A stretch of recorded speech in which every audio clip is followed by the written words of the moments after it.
ஓம் சக்தி. ஓம் ஆதிபராசக்தி. என் அன்பு குழந்தையே, உன்னுடைய சிரிப்பில் மறைந்திருக்கும் வழிகளை நான் அறிவேன் கண்மணி. இப்பொழுது உன்னுடைய மனதில் நீ எத்தனை பாரங்களை சுமந்து கொண்டிருக்கிறாய் என்பது எனக்கு நன்றாகவே தெரிகிறது. யாரையும் குறை சொல்ல நான் விரும்பவில்லை. என்னுடைய இளமைக்கு என் விதியே காரணம், என்னுடைய கர்ம வினைகளே காரணம். இதற்கு மேல் என்னால் முடியாது அம்மா என்று நீ அழுது புலம்பிக் கொண்டிருப்பது எனக்கு நன்றாக கேட்கிறது. என் தங்க பிள்ளையே, உன்னிடம் சில விஷயங்களை நான் பகிர்ந்து கொள்ள நினைக்கின்றேன்.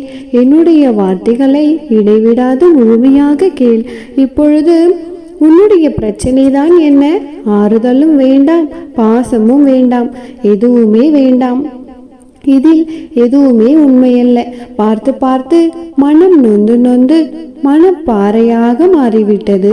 தனிமையில் இருக்கவே நான் விரும்புகின்றேன் என்றுதான் நீ மனதிற்குள் மறுகிக் கொண்டிருக்கின்றாய். என் கண்மணியே, எத்தனை முறை உன்னிடம் நான் கோரினாலும் ஒரு உண்மையை நீ உணரவும் ஏற்றுக்கொள்ளவும் மறுக்கின்றாய். என்னவென்று தெரியுமா? இந்த உலகில் யாரும் யாருக்கும் சொந்தமில்லை. எதுவுமே இங்கு நிரந்தரமும் இல்லை. தாய் தந்தையாக இருந்தாலும் சரி, கணவன் மனைவி, பிள்ளைகளாக, சகோதர சகோதரிகள், ஏன் இன்றும் பிரியாத நண்பர்களாக இருந்தாலுமே சரி, யாரும் இங்கு யாருக்கும் சொந்தமில்லை. எல்லோரும் அவரவருக்கு விதிக்கப்பட்ட கடமையை செய்யவே வருகிறார்கள். அவரவர்களின் கடமை முடிந்ததும் உன்னை விட்டு விலகி செல்ல வேண்டும் என்பதே அவர்களுக்கு விதிக்கப்பட்ட கட்டளையாக இருக்கும். இதனை நீ ஏற்றுக்கொள்ள சற்று கடினமாக இருந்தாலுமே இதுதான் உண்மை.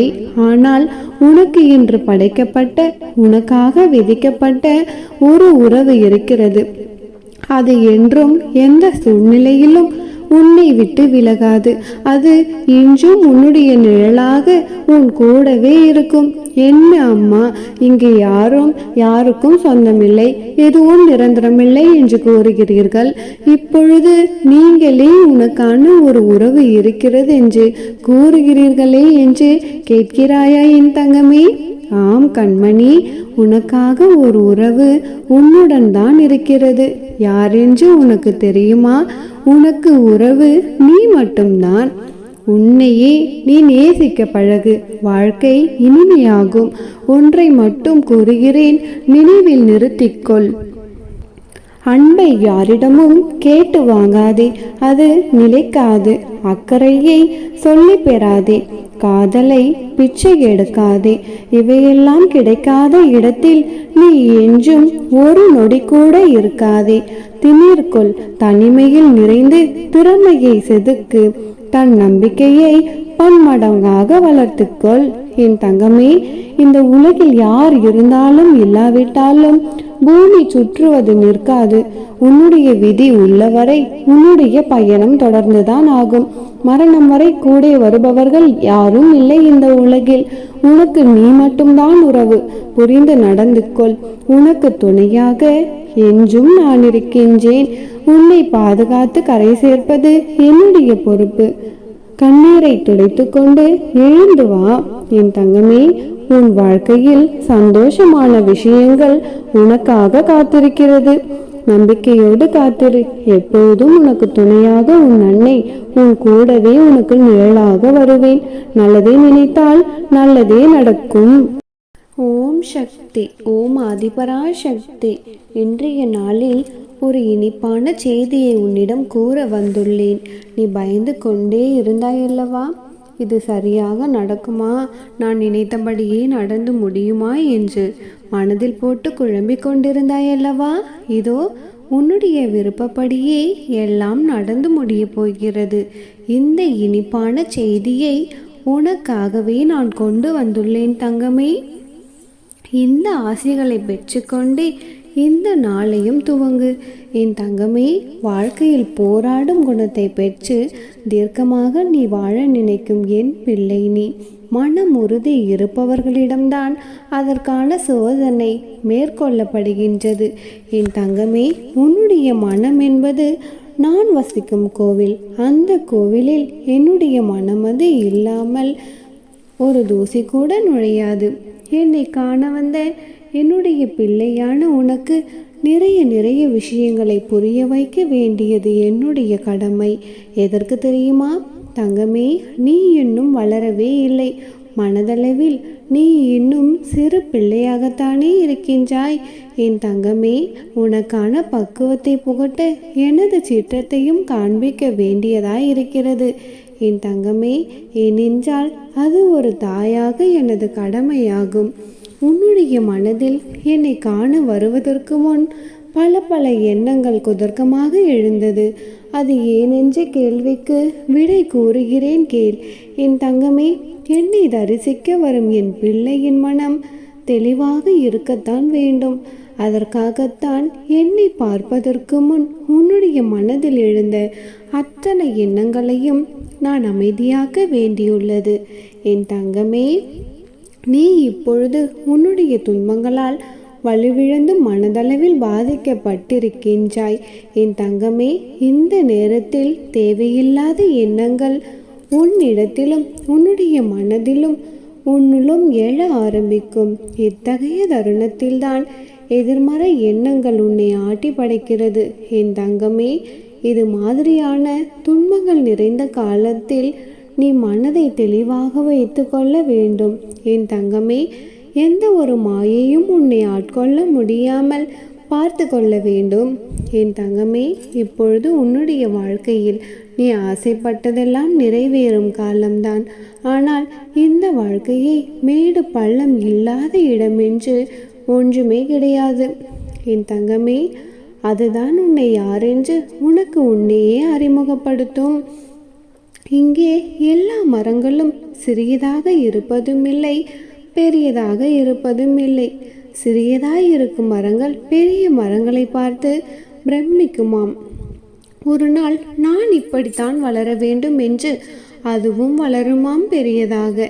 அதே போல வளர்ந்து கொண்டிருக்கும் சிறிய சிறிய மரங்களை பெரிய மரங்கள் கவனித்து கொள்ளுமாம். நம்மால் முடிந்த அளவிற்கு அதன் வளர்ச்சிக்கு ஒரு துணையாய் அதற்கு நிழல் கொடுப்போம் என்று நினைத்து அவ்வாறே செய்யுமாம். அதே போலவே அந்த மரங்கள் வளர்ந்து மற்ற மரங்களுக்கு தான் பெற்ற உதவியை அதுவும் செய்யும். அவ்வாறே ஒன்றுக்கு ஒன்று உதவி செய்து கொண்டு நாளடைவிலேயே அது ஒரு பசுமையான மரங்களும் பூக்களும் நிறைந்த நந்தவனமாக மாறிவிடும். இங்கே முதல் மரம் நாம் வளர்ந்து விட்டோம், இது போதாது, வானளவாக வளர்ந்து நிற்க வேண்டும் என்று நினைத்து கொண்டிருந்தால் நந்தவனம் அங்கே தோன்றி இருக்க முடியாது. அது தரத்தை பார்க்கவில்லை. தனக்கு கிடைத்த போதுமான வளர்ச்சியில் மன நிறைவு பெற்று அடுத்தடுத்து சிறிய சிறிய மரங்கள் வளரவும் உதவி செய்தது. அவற்றைப் போலவே தான் மனிதனும் எண்ணினான். எல்லோரும் வாழும் வாழ்க்கை நந்தவனமாக மாறிவிடும். நீ உன்னுடைய மனதிற்கு நன்றாகத்தான் வாழ்வாய். ஏனென்றால் நீயும் அந்த மரத்தை போலத்தான். நீ ஒரு பக்கம் வளர வேண்டி இருந்தாலுமே கூட மற்றவருக்கு உதவி புரியும் குணமும் நிறைவாய் உனக்கு இருக்கிறது. என் தங்கமே, அதனால் தான் கூறுகிறேன், நீ நன்றாக வாழுவாய். என்னுடைய பரிபூர்ண அருளும் ஆசீர்வாதமும் உனக்கு என்றென்றும் உண்டு. என் தங்கமே, உன்னுடைய வாழ்க்கையில் நடந்த எல்லாவற்றை பற்றியும் என்னிடம் நீ வந்து சொல்லிக்கொண்டே இருக்க வேண்டும் என்ற அவசியமில்லை தங்கமே. ஏனென்றால் நடந்த எல்லாவற்றையும் நடத்தி கொண்டிருப்பவள் நான் அல்லவா? இது எனக்கு நடக்குமா, இது எனக்கு நடக்காதா என்ற யோசனைகளை பிறரிடம் சென்று கேட்டுக்கொண்டே இருக்காதே. என் தங்கமே, நடக்க வேண்டுமா நடக்கக்கூடாதா என்று முடிவெடுப்பவள் நானே இங்கு சர்வாதிகாரி. சகலமும் என்னுள் அடங்கியே இருக்கும். என் தங்கமே, இந்த அன்னையை அம்மாவாக பெற்ற நீ எதற்காக கலங்கிக் கொண்டே இருக்கின்றாய்?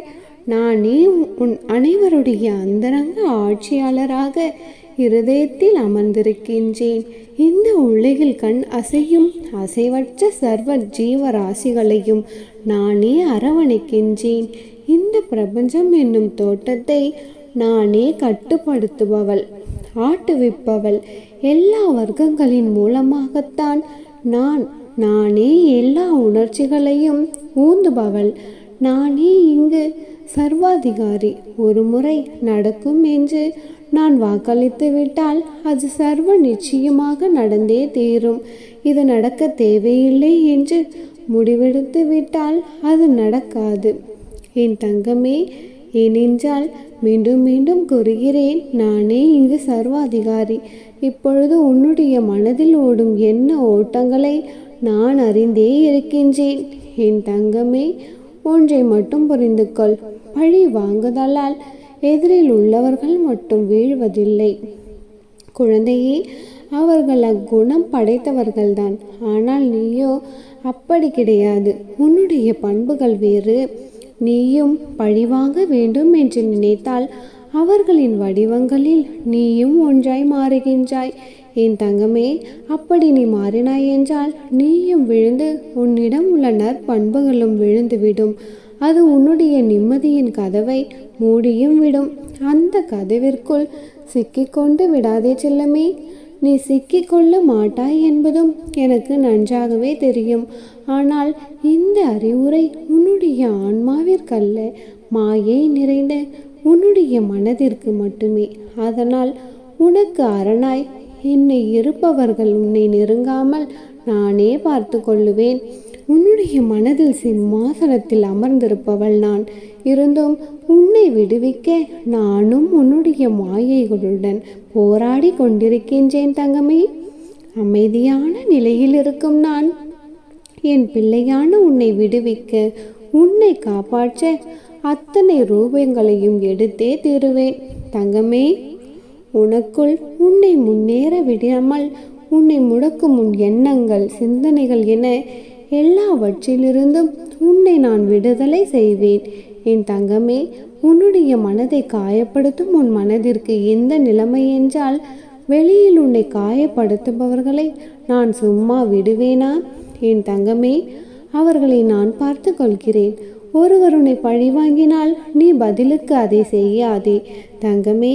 இது சிறிய பெரிய விஷயங்கள் என அனைத்திற்கும் நான் கூறுகின்றேன். அவர்களைப் போல் நீயும் இருந்தால் உனக்கும் அவர்களுக்கும் என்ன வேறுபாடு?